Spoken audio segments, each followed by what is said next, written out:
Ką jūs galvojate apie pantomimą? 1967 metais tokių klausimų stebindavo kiekvienas sutiktąjį Modris Tenisonas, pantomimos trupės vadovas, tuomet atsiradęs Vilniuje iš Rygos. Ir žmogus, niekada anksčiau nekvaršinęs savo galvos panašiom problemom, taip netikėtai užkluptas, nejučiom imdavo ieškoti galvoje pantomimiškų sąvokų.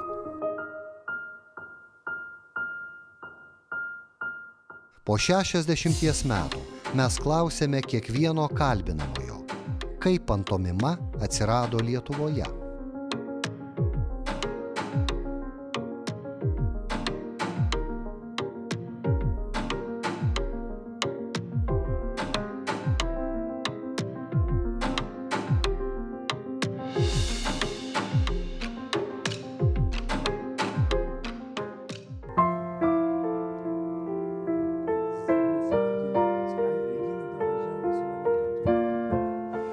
Vlada Mikštaitė vadovavo muzikiniam teatrui. Tai dar viena režisierė, kurie prireikė pantomimos trupės, kažkodėl tai muzikiniam teatre, kur yra baleto trupė. Jinai paėmė mus ir mes netgi atsimenu operoje Undinė, mes dalyvavom, mes vaidinom kartu su baleto artistais ir netgi vaikišką spektaklį išleidom kartu su muzikinio teatro artistais. Daug kur judesys, tai čia bet kokiai profesijai turi savo judesį, tai va, čia visur judesys, kur baletas irgi, tai irgi judesys, galėjom eiti, irgi judesys. Tai dabar ir Kauno muzikiniam teatre juda labai gerai choras visas, mes kartu dirbę su Kauno muzikiniu teatru. Judesys irgi turi muziką. Juk tai yra muzika, tai intervalas, kurį aš judu, tai skambesys yra. Tai yra muzika, tik tai jinai skamba iš vidaus. Ir man patiko, neprisimenu, kas pasakė, kad bet kokia meno rūšis nori tapti muzika. Tai kas yra ta lietuviška pantomima?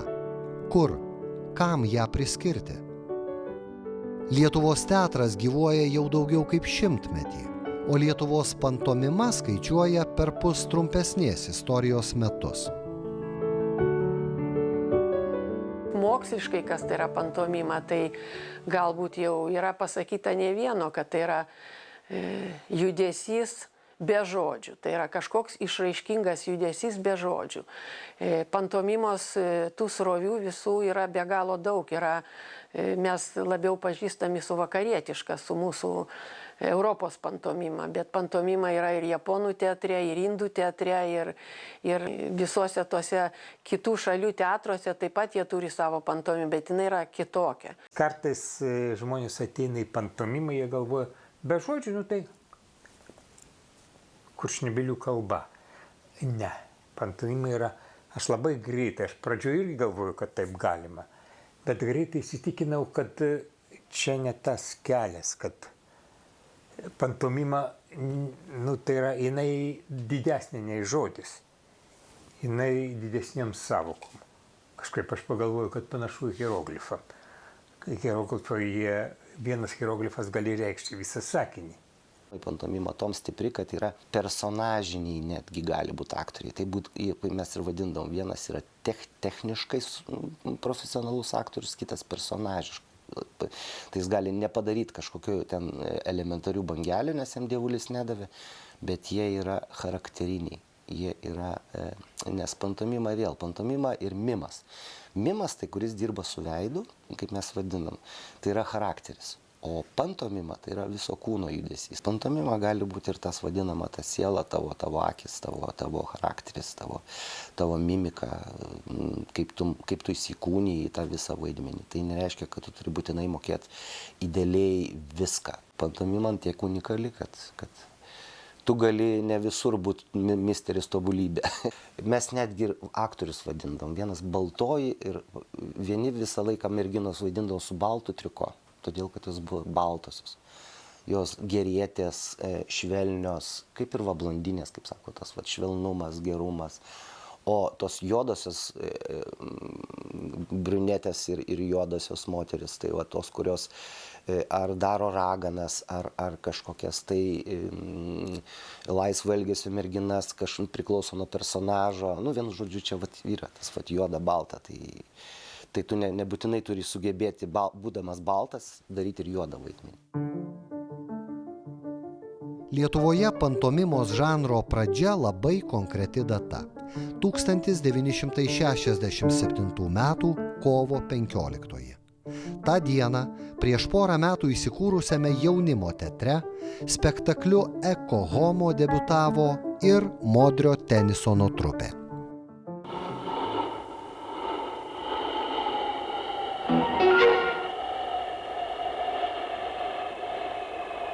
Pantomima – tai sceninio meno žanras, kuriame meninio paveikslo kūrimo pagrindinė priemonė yra žmogaus kūno plastiškumas bei išraiškingumas, gestas ir mimika. Ši tūkstantmetes tradicijas turintis sceninės kūrybos sritis Lietuvoje deja neturi gilesnių šaknų. Ir labai džiugu, kad žodis pantomima šią savaitę pasirodė afišose. Jos kviečia Vilniečius į šiandien vyksiančią pirmąją Modrio Tenisono trupės premjerą, kuri tam tikrą prasme pradeda savarankišką pantomimos kelią į sceną. Kūrėsi jaunimo teatras.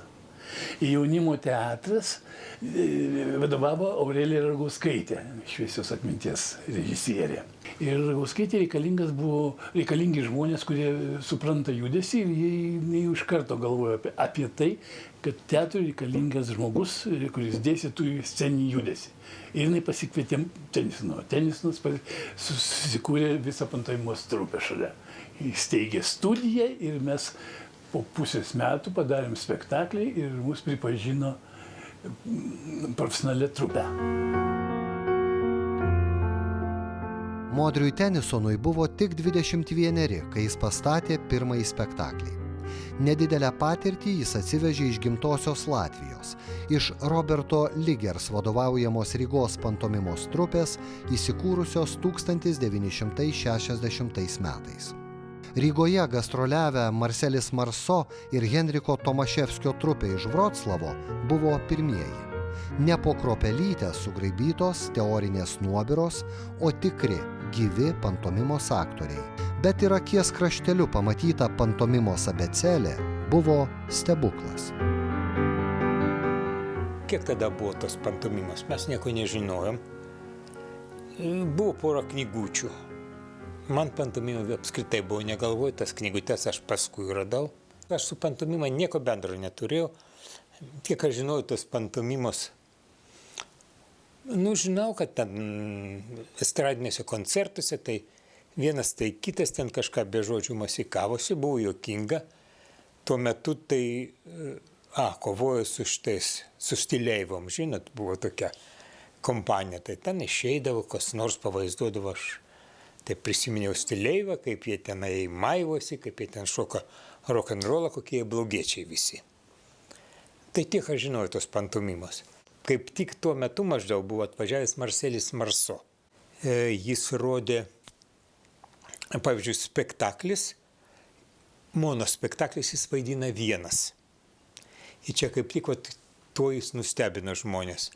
Jis vienas vaidina ir jis padaro sceną pilną visokių personažų.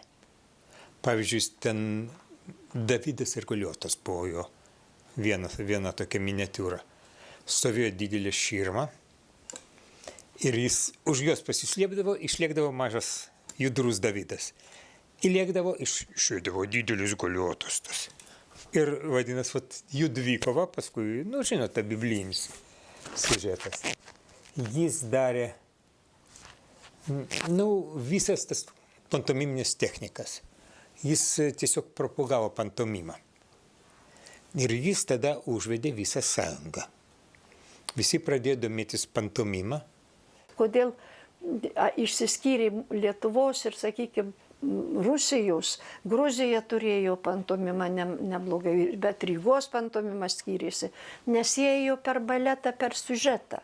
Pavyzdžiui, paima ir inscenizuoja Danko. va tai Čaplinas kūrės, reiškia, istoriją, vargšo žmogaus istoriją. Mes darėm tokį, kitaip buvo tokis etiudas Mažieji likimai, kurie biškai susišaukė su Čaplinu, bet jau mes kitaip jį vystėm. Jau mes jį vystėm jį grinai pantomimos priemonėm ir apibendrindami. Taip, kad žmogus sumala, bet tai sumala, žinot, tiesiog ne tai, kad buitiškai, bet yra forma visai kitokia. Ir kad gale ta moteris, kurie jie mala Mažieji likimai, aš ten buvau pagrindinį. Aš ten pirmuose šituose spektakliuose visur buvo pagrindinį. Antra buvo vis kažkas šalia manęs. Pradžioj. Paskui jau būdų, kad jinai taip, va, tiesiog galva nusvyra su visais plaukais, jin va tokia pasidaro. Čia jau, tas matot, forma buvo visai kitokia forma. Pas Čapliną buvo buitinis, kalbos mažai, bet visas buitinis jis spardosi ir ten mušasi ar kažką. O čia ne, čia jau malasi. Aš nenoriu dabar, vat, pavyzdžiui, sakykime, aiškiai gal atsistosiu ir čiut pavaidinsiu, nedaug. Reiškia, pirmame etiude moteris, kur ekcehomo buvo. Vytas ten vyras buvo Petruškevičius, o aš ten iš kampo išeinu moteris. Ir vat koksai žingsnis, vat o šitaip išeina moteris. Čia nebuitinis dalykas, bet jis ką reiškia, kad kaip, supras kaip nori. O dar kai sutriko ir moteris tokia, tai nėra buitinis, tai yra padidintas ir paryškinta forma, kuri reiškia tam tikrą žmogaus bruožą, tam tikrą jo charakterio briauną, sakykime. 1967 metais Kauno dramos teatro režisierius Jonas Jurašas pakvietė Modrio Tenisono trupę į Kauną.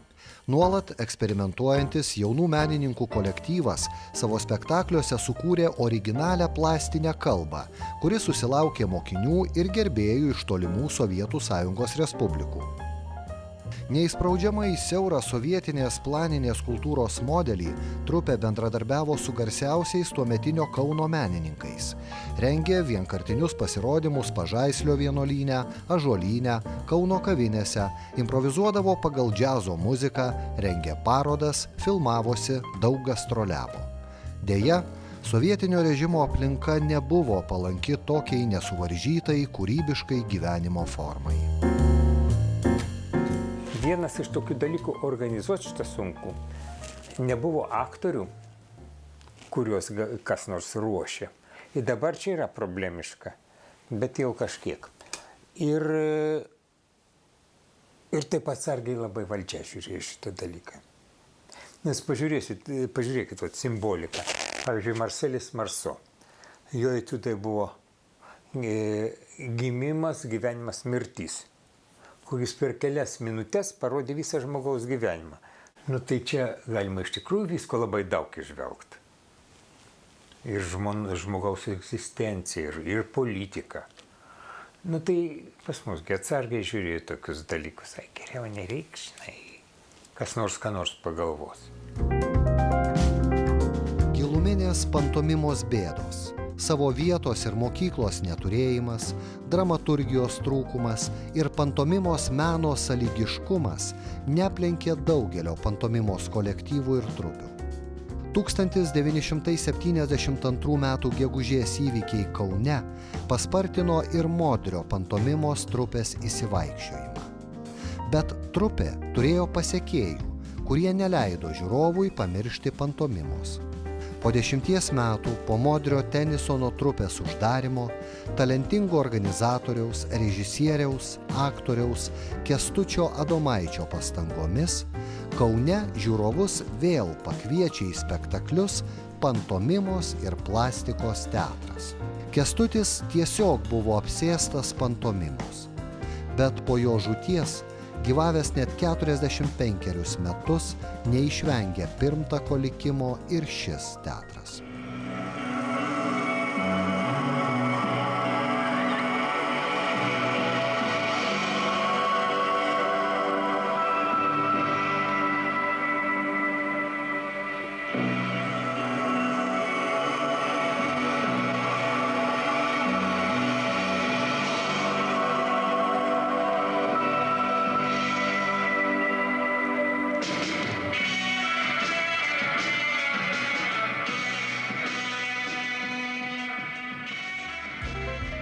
Šiuo metu pantomimos fronte yra vienintelis karys. Elenos Savukynaitės ir Edgaro Savicko mokinys Aleksas Mažonas ir jo teatras A, Klaipėdoje. Aš nežinau, žanras toksai gal mažiau turintis pagarbos, aš nežinau, iš tikrųjų gal vis tiek tas yra jau muzikinis teatras, dramos, vis tiek kažkokį turi tą tokį savo tą statusą, o mes vis tiek tokie būdavome, vis tiek tokie kaip atsarginiai. Kad ir patys genialiausi pasaulio žmonės, vis tiek kažkodėl juos, Čarli Čaplinas irgi savo teatro neturėjo. Pantomima dar nuo Graikijos ir Romos laikų turėjo kovoti dėl savo vietos po saule.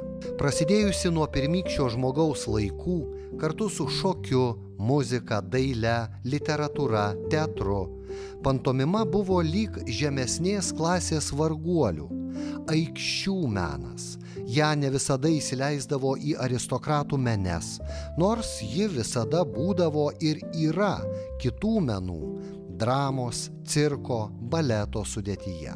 Ji staigiai sužiba, sublizga naujomis spalvomis ir ištirpsta tradicinio teatro mene. Pantomimos ir liktai ir džiaugsmas, ir tragedija. Va, kai sužydė, tai nuneša daug ką, nunešė tada ir dramą. Ir kaip nekeista, suprantat, sovietmečių, taigi buvo ten toksai, kaip pasakyti, gniaužtai. Tai pjesę tu pastatyk, tai tuoj tave paima, sumala, sudrasku, nes žodžiais vis tiek kažką kalbi. O pantomimui, jeigu ten kažką ten kas pamato, kas negerai, tai sakai, ne, mes čia kalbam apie ką nors kitą. Palyginus dar neblogai mes ten išsilaikėm. Rygoj buvo didelis irgi pantomimų sujudimas.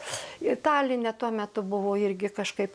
O paskui, žinokit, viskas pamažu vis tiek įsisklaido ir lieka tik tai reiškia vėl kaip teatrui pagalbinis dalykas. Yra toksai kažkoks fenomenas tos pantomimus. Ateis laikas, jį atgims. Kada jis ateis? Jį visą laiką, tai dingsta, visai kartais išnyksta arba yra tik tai grinai pagalba. Bet pagalba būna ruošiant aktorius daug ką, plastinius sceną statydama, ten kažkokią tokią bendrą tą kompoziciją pajunti, bendrą tą judesį, sakau, kaip gerai žiūrėti, nemokant kalbos, nes kūnas ant tiek yra išraiškingas, kad tu kalbos nesuprasdama supranti, ką jie ten šneka. Ir dar supranti dar geriau, negu jie ten vaidina, nes kažkokios tai asociacijos būna tokios gyvos ir tokios, tavo pačios asociacijos, kurios žavi. Ir šitas pats geriausia yra. Mano akimis tai yra širdies kalba, kūno kalba. Žodžiu, žmogus šiaip bendrauja žodžiais ar ne, o pantomima tai buvo kažkoks stebuklas, nes tu bendrauji savo vidum, savo mintis perduodi žiūrovui, savo kūnu, savo mintimis, savo širdim. Pantomima galinga, kad tavo akis yra sielos veidrodis, tu akimis irgi gali pasakyti ne tik taip, kad čia ne tai, kad viskas turi būti tobula. Man pantomima yra savotiškas gyvenimo būdas, tai yra išraiška to, kas susikaupė viduj, kažkokių dvasinių dalykų, o ta kūrybinė ugnelė visą laiką dega. Tu eini tiesiog gatvė, kartais pamatai kažkokį įdomų namą arba įdomų žmogų ir staiga švyst gimsta mintis, o tai galima pabandyti kūnyti. Absoliučiai visur mūsų supa pantomima. Ir aš iki dabar dar aiškinuosi, kas tai yra. Tai čia tas yra, magija tai yra pantomimas, nematoma, tampa matoma. Nėra sienos, o va štai jinai yra ta siena. Štai yra siena. Nebuvo ir yra.